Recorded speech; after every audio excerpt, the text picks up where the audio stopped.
So we do offer kind of consultation on your ESG plan or environmental, social, and governance plans. We do offer also reporting services where we can actually build and report ESG reporting or sustainability reporting.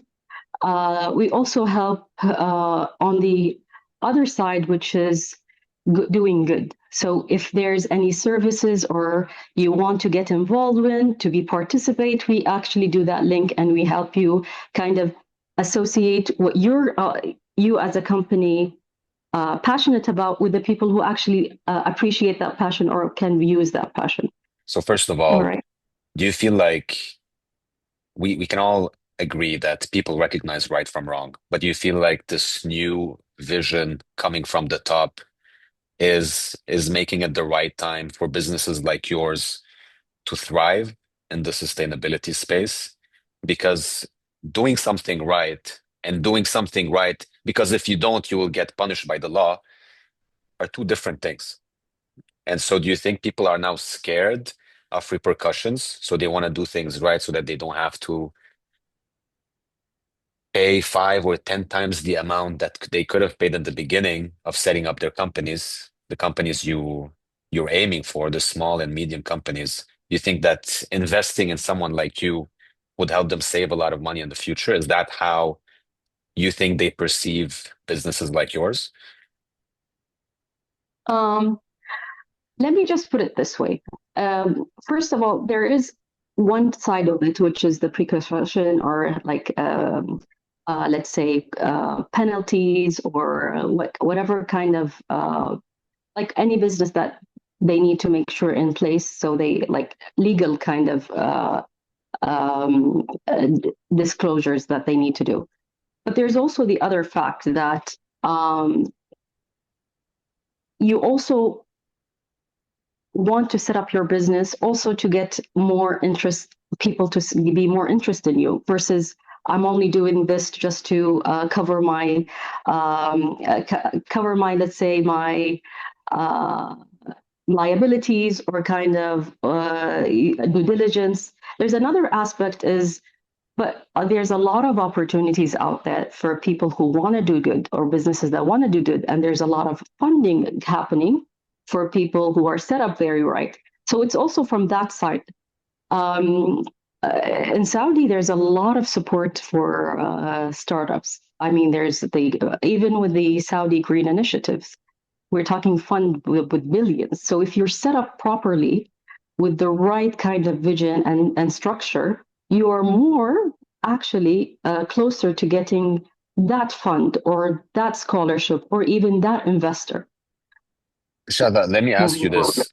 You've mentioned that a lot of people should expect this to be part of their business infrastructure or something they have to think about nowadays. But how much do you think is your role and people in the industry to educate the market? Because a lot of people might not understand the depth or the importance of it the same way you do, because that's literally your core business.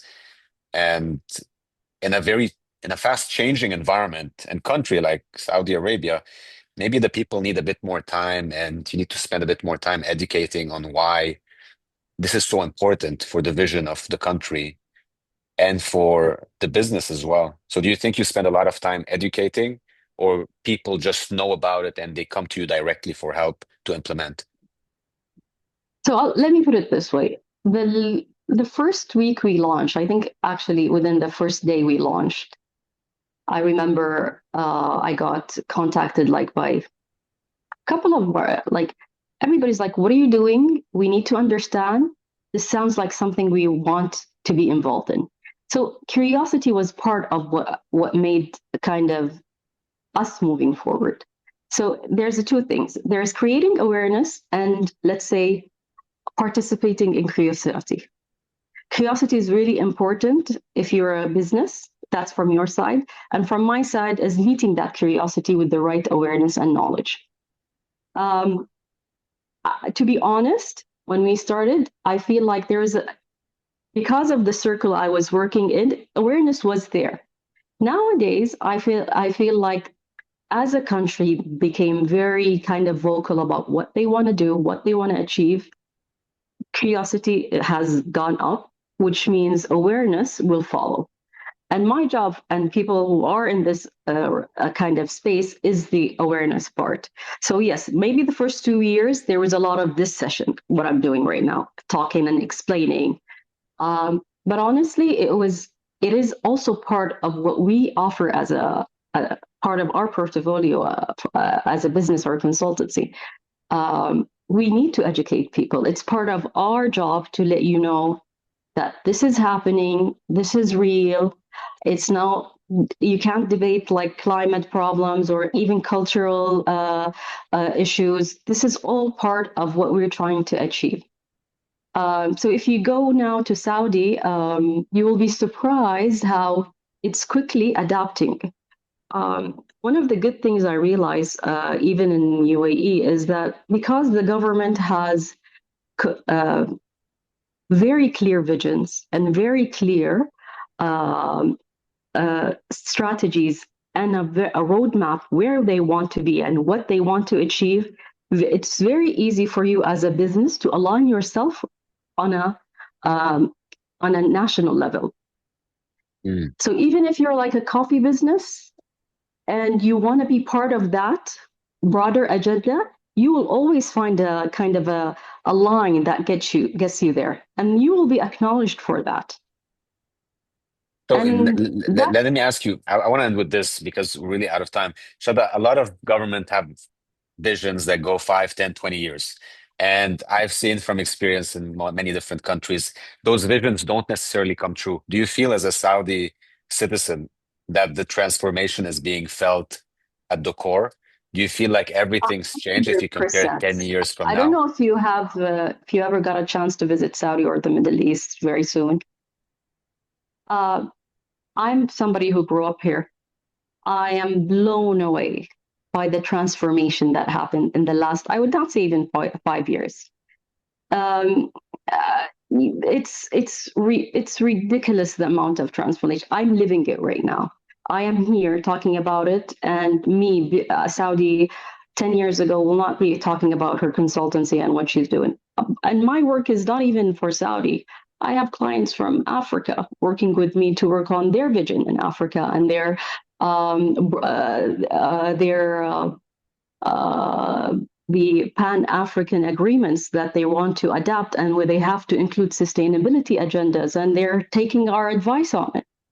We're working with people even in Europe. Like we're talking about something that is even cascading Saudi right now, because if you see, for example, tourism in Saudi, how it's completely transformed the region and what they were able to do in the last 3 years only. We're talking about on a financial scale, on the profit or even the reach and the number of visitors uh, visiting Saudi. We're talking about numbers that nobody even believed that it could happen, and still maintaining the culture, the environment. We have like tourism, we have sustainable tourism, still able to preserve the actual nature, not really interfering with the long term plans for that, and not interrupting the ecosystem. This is right now happening. It's existing. Shada, I think your obvious passion and excitement and optimism for the region really personifies this new wave of energy in Saudi and beyond. Thank you so much for doing this. I'm personally very excited that businesses like yours exist. I think it's very important. And it really shows that the future of the region is bright. And I'm really excited to see where it all goes in a couple of years. Shada, thanks for doing this. Oh, thank you. Thank you for having me.